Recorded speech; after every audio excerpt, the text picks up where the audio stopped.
to my channel. So in this sit down video, I am going to be talking about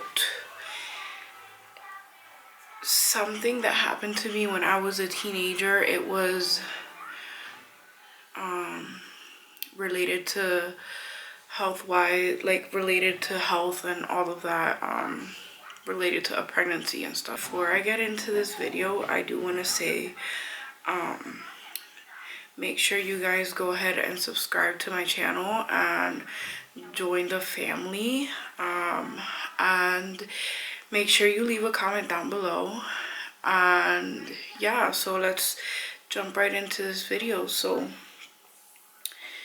in this video, I am going to be talking about, I am talking kind of low as well because my other kids are sleeping and my baby's right there. But and excuse the lighting in this place. The lighting is just awful.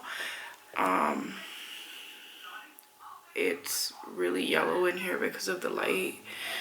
But yeah, and it's also nighttime, so there's no like natural light coming in and stuff like that. But let's go ahead and jump right into the video. So in this video, I am going to be talking about, like I said, something related to pregnancy. So around the age of 14, sorry, I gotta grab my phone real quick. Around the age of 14, I became pregnant, and I was in foster care at the time. However, I did not get pregnant while I was in foster care. I got pregnant before that. I was living with my partner and all of that, which I know it's a really young age to be dealing with like all of this and going through all of this, but I've always been a very mature person, and it wasn't like, oh, I had the mind of a teenager. No, I've always had the mind of an older person. Like, I always said it that, you know, my age had nothing to do with the type of person I was. I was always way older, like, at heart. But yeah, so around the age of 14, I became pregnant, and once I became pregnant, I mean, I wasn't aware of it at the time, but I was, at the beginning of that pregnancy, I was in a hospital because of my anxiety and my depression. I had a lot going on being in foster care and, you know, not being able to be with my parents and stuff like that. Also around that time is when my father decided to just bail on us. He basically left. He went to the courthouse. He went in front of a judge and said that he no longer wanted to be responsible for us, and he didn't want our custody anymore, so please sign it over to my mom. So it was a lot. There was a lot going on around this time. But whenever I did find out I was pregnant at the age of 14, I found out when I was already around 13 weeks pregnant. And in my mind, I was just like, oh my God, like, what am I gonna do? I am only 14. I have nobody here with me. And, you know, I am not gonna get an abortion. I do not believe in that type of stuff. You know, it's not for everyone. It's just not. There's some people that are strong enough to go and get an abortion, and people that are not. I'm not one of those people. I am very, very just weak when it comes to that stuff. But I decided that I was gonna keep it, and I was already, you know, planning to talk to everybody about it. I'm basically getting ready mentally to do this all on my own. But once my first ultrasound came in, like once it came time to get my first ultrasound done, I could tell that there was something wrong. Basically, by the look of the technician's face, I just knew that something wasn't right. Everybody was there that day. My mom, my dad, because this was before he decided to sign over rights and stuff. My dad, my mom, my boyfriend at the time, and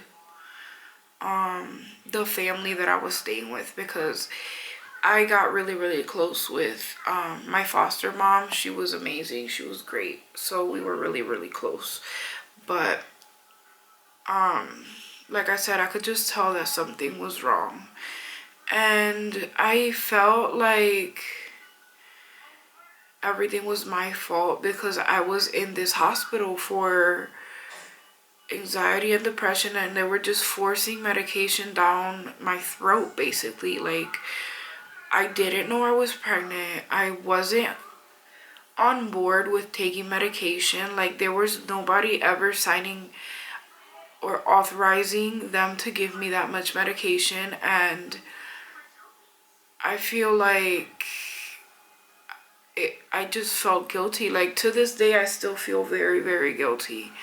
But I know I shouldn't feel that way because other things went wrong and other things happened that also contribute to why I miscarried. But being 3 months already and seeing your baby, the baby was, it was pretty big. Like, once they're done with that ultrasound, you know, she was like, wait here. And I said, okay. I thought it was weird that she didn't give me like a picture of the ultrasound or anything, because usually they do give you a picture. And I kind of wish they had, even though I did have the miscarriage.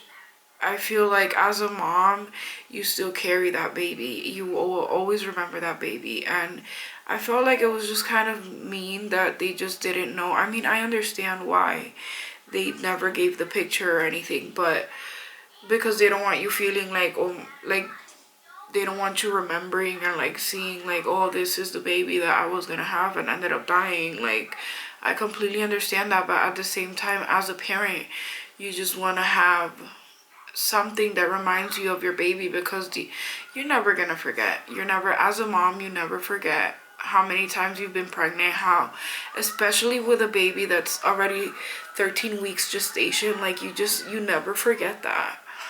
And once she was done, she's like, okay, I'm gonna take you to a separate room, which ended up being the labor and delivery floor. And she put me in this room, and till this day, the times I've been in that room, because I've been in that room before because of my other pregnancies, I just remember, because there's this specific picture on the wall. In every room in that triage area, there's a picture of some sort of a baby or something like that. And I've gotten put into that room many times already because of my other pregnancies. And every time I'm in there, I can't help but think of my first ever pregnancy. Like, it's not like I was 8 weeks. It's not like I was, 9 weeks. No, I was 13 weeks when they told me this. And I was further along when I miscarried. So I'll explain a little bit later. But yeah, basically, there's a doctor that comes in and he's like,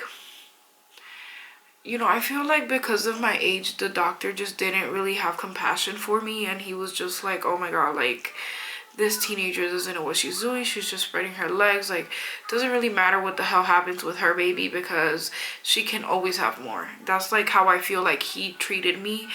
And basically, he comes in and he's like, there's blood around the baby. Like, he wasn't sensitive about anything.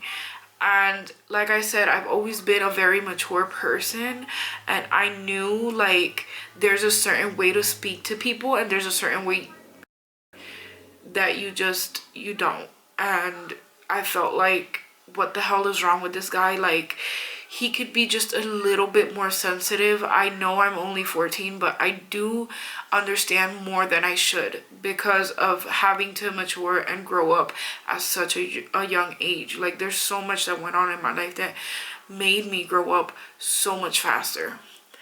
So basically he comes in and he's like, there's blood around the baby. This is not a good sign. You're basically gonna miscarry. Those were his exact words. And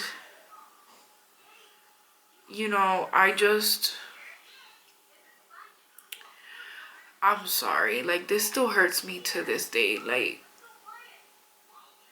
even though I was young and it wasn't time for me to have a baby, it still really hurts me. And I still do think about that baby all the time because I did not lose it when I was 1 or 2 months. I ended up losing it when I was around 5 or 6 months. I was pretty far along. But basically what happened was, and I'm going to explain why I lost the baby that late on, and I didn't really know the sex or any of that, which I feel like now understanding more is like, why didn't you guys tell me anything? But let me get back into the story. So basically he said, you're going to miscarry and that's it. At that point, my baby still had a heartbeat. It was extremely low for a baby. It was 89. And I was just like, I couldn't help it. I started crying, which I feel like that a lot of people think that because we are teenagers and pregnant, we just, like, we don't care. When in reality, we do. So I started crying and the person that was there was my foster mom, sorry. My foster mom was the one that was there, and my mom had just stayed upstairs with my dad, my boyfriend, and everybody else. And after that, they basically sent me on my way. They're like, we just have to wait till the baby's heart stops on its own. And that was devastating, like, knowing that you have to basically live each day with a baby inside of you that's dying slowly and you can't really do anything about it, just kills you.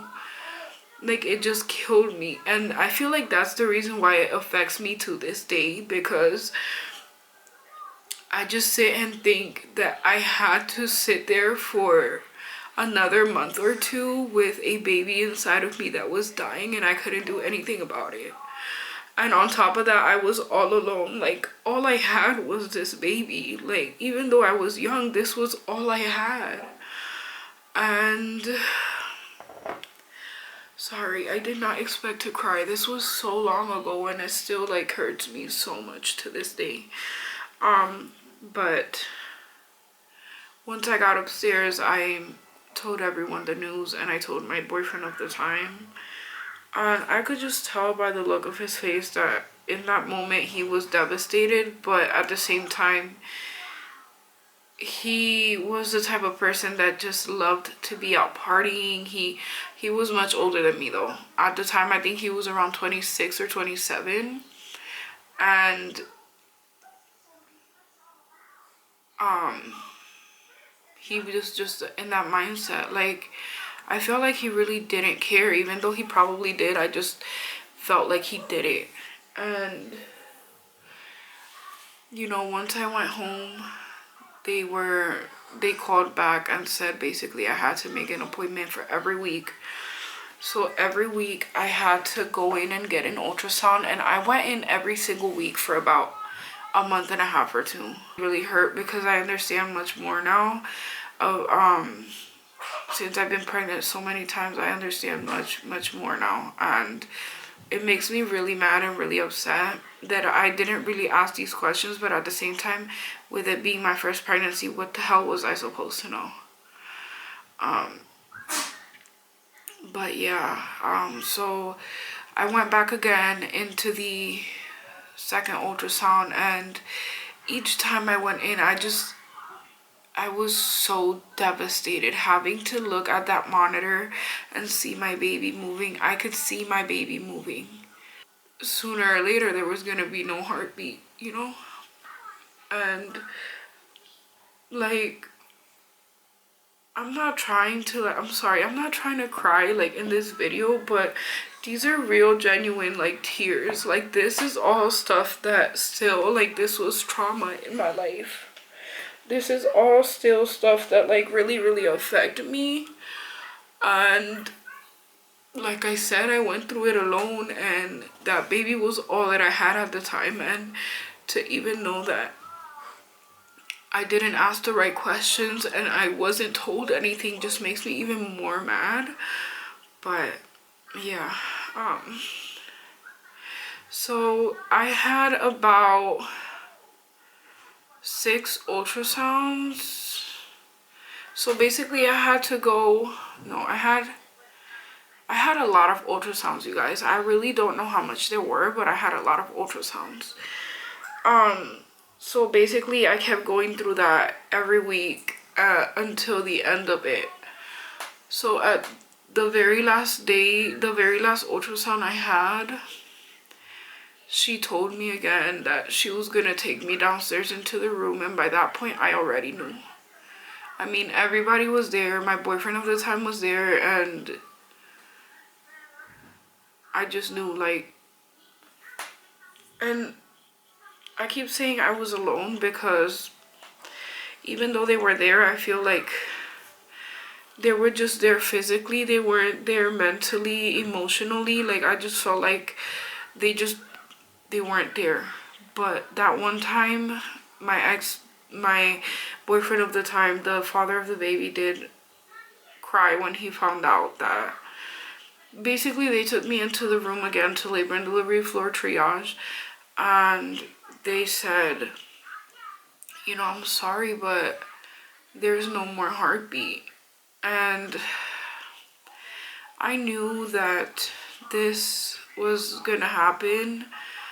I guess I still had a little bit of hope left in me because after going to each ultrasound, there was still a heartbeat. I just expected that maybe, you know, the baby would make it, which they did tell me that if the baby made it, the baby would have severe medical conditions due to, you know, having a slow heart rate and everything that was going on with the pregnancy. But basically that's what they said. They were like, we're gonna give you some. For now, thinking back, I feel like they were so stupid because they probably thought the baby didn't grow anymore, but I could see my belly physically, like, growing. Like, I could see, I have pictures of how big I was, and I just thought that, you know, since the baby was dying, that there was gonna be no more growth. But basically, around, when I was around, I would say, so I was 13 weeks when I found out I was pregnant. And all of this happened for about a month. So thinking back is like kind of stupid that they even said what they said. They were like, we're gonna give you medication to see if you can, you know, do this on your own naturally. And, you know, I thought, okay, well, the baby is small, so maybe I can have like a normal miscarriage and just miscarry at home. But thinking back now, all of this didn't happen fast. Like, I don't know what the hell they were thinking. I was 13 weeks when I found out I was pregnant, and by the time everything was done, it was all a month later. So by this time, I would have been maybe by, what, like almost 4 months pregnant. Who in their right mind offers medication to somebody and, like, you can, you know, basically, like, just do this natural, like, at that far along in pregnancy. But yeah, these are just things that really piss me off now, just thinking back, because they were really insensitive. I was young, but it didn't give them a right to treat me the way they did. So, you know, I started bleeding with the medication they gave me. I started bleeding and I went in and I'm like, and you guys, throughout all of this, because I was in foster care, they forced me to go to school and basically push aside everything that I was going through. And I'm sorry, like, like I said, I don't want to keep crying, but like, it just really pisses me off. It makes me really upset because I feel like all of this is just still like, because I haven't spoke about it or like talked to anyone about this. Maybe that's the reason that I like sit here and I'm crying, but it's just very insensitive of, it was very insensitive of everyone. Like when you're going through something like this, you don't just get pushed into school knowing you're losing a baby. Like, it makes no sense. But basically, once they gave me the pills and stuff, I started bleeding, but obviously there was nothing coming out. Like, obviously when you're that far along, what the hell is supposed to come out if you're not even dilated?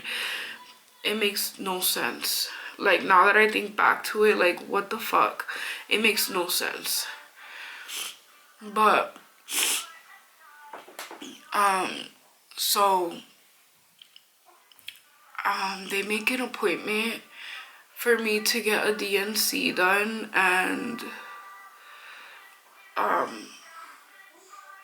I did.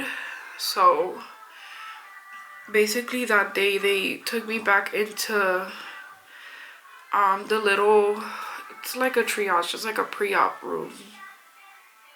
And I'm sitting there and they gave me this pill and they're like, they didn't even explain what the hell the pill was for. Like, I took the pill and I'm like, what is this gonna do? And immediately after I took it, I started bleeding. Like, is this dilating me or what the hell is this pill doing?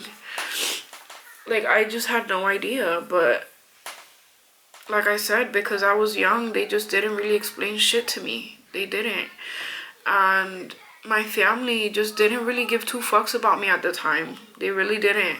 And I'm sorry about my language, but it's just like, it really makes me upset. But I'm putting this story out there, you guys, so that if there's someone that comes across this video that might be going through the same thing and they're young, they ask. Like, ask your questions. Make sure you please just get informed before anyone does anything to you that you're just not even aware of what the hell's going on. But basically, I get the DNC done, and when I come out, I'm just in excruciating pain. They never gave me any pain meds once I woke up, and I remember feeling this really bad pain like in my uterus, because obviously that's a machine that's like cleaning you out. And I had never felt that much pain in my life. I was really young still, and they didn't even offer Tylenol. Basically until, and the reason I think the reason I was in so much pain was because of this thing that ended up happening to me, which I'll explain a little bit later. But to me, it's like, what the hell? Like, this is so rude. But yeah, basically the doctor comes in, pushes on my belly. He's like, everything seems fine. I don't know why you're crying. Like, you shouldn't be crying. You're not, everything seems fine. Like, okay. And I get sent home. Okay, so I'm home and I'm alone in my room, and at this point I feel like I was just numb to everything because I had been through so much already. And basically when they did my blood work, they noticed that my HCG levels were not coming down the way they should after, you know, after a loss or after you deliver, or after anything that has to do with pregnancy. So they call me back in and they're like, your HCG levels are not coming down. This possibly means cancer. And my mom was with me and she just lost it. Like, she started crying, but I didn't really care at this point, like, about anything, because I was just like upset about, you know, my baby and stuff. I call it my baby because it was my baby. Most people, everyone refers to it as fetus because that's the correct term for it, a fetus. But to me, it was my baby. So that's the way I'm referring to it. But at this point, like I said, I'm just like, okay, cancer, whatever. There's treatment for that. And I don't think it's like severe. So they take me back to they refer me to a specialist, and the specialist was about an hour and 20 minutes away. And when I got there, they did an ultrasound again, and in the ultrasound there was still the sac. And you guys, the sac was big. Like, this sac was not this tiny thing where the baby was. No, the sac was big. Like, it was big. I would say like this big. You could clearly see it was this big. And inside of that, there was... I'm sorry, guys. This is just really hard because I actually saw everything that was in there. You could clearly see there were parts of the baby in there. And... like... I'm grateful that I got to see everything that was being done to me at that hospital, because in the other one, they weren't really informing me or telling me anything, but I actually saw parts of my baby still inside of me, and to know that, basically, and to know that my baby wasn't complete inside of me, like it wasn't in one, just really devastated me. My baby will be making an appearance towards the end here. So basically, you know, the doctor says we have to perform a D&E.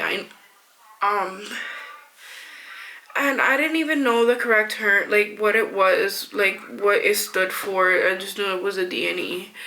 I came to find out that it meant dilation and evacuation. With one of like my deliveries, it was put on the discharge summary because obviously your history is on there and stuff. But yeah, so they did that, and when I got my appointment to do that, I went in, and I didn't think that everything was gonna go on the way it did, because they were expecting everything to just be that my HCG levels were high because of the sac still in there and parts of the baby still being in there. But I mean, the roughest part of all of this is that, like, how insensitive everyone was. Like, I wasn't just 13 weeks pregnant anymore when I got the DNC. I was further along. I would say I was around 15 or 16 weeks. And at that point, you know that you're able to find out the gender and all of that. So, it wasn't like it was 8 weeks, 9 weeks, 10 weeks. No, it was further than that. But anyway, once they did the DNE and they woke me up, I woke up inside of this machine, and I got really freaked out because I'm like, what the hell is going on? And I remember telling the nurse,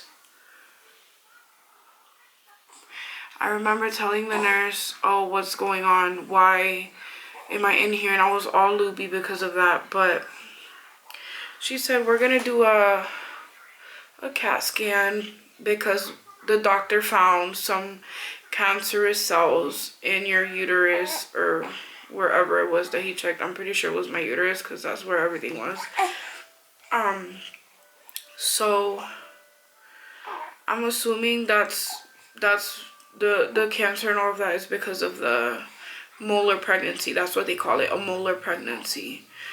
And this is why I said that everything that happened and the reason why I miscarried was because of this, because it was a molar pregnancy. But once I fully awoke and all of that, he explained to me that I needed to go and get some, basically I needed to go in, I can't remember if it was once a week, I think it was once a week, some chemo shots, and that lasted for about 6 months. And once those were done, everything was good, everything was back to normal. You know, they basically said you'll be able to have babies in the future, you just have to wait a little bit. So basically after the chemo shots, everything was good. They said, you know, you'll be able to have kids fine and stuff, just wait a few years, which I did because, you know, I was still really young. But yeah, that's pretty much my story on my molar pregnancy and having this so young. I'm just grateful that all of this was found really, really young, or like I went through this really, really young, because I couldn't have handled it being now. Like, I'm just grateful that everything happened the way it did. But I hope that, you know, with this story, there are people out there that really that actually get informed, even if they're really young, and ask all the right questions, because I never did, and I was really confused on everything that was going on. And now thinking back, there were some things that they really needed to explain to me and they didn't. But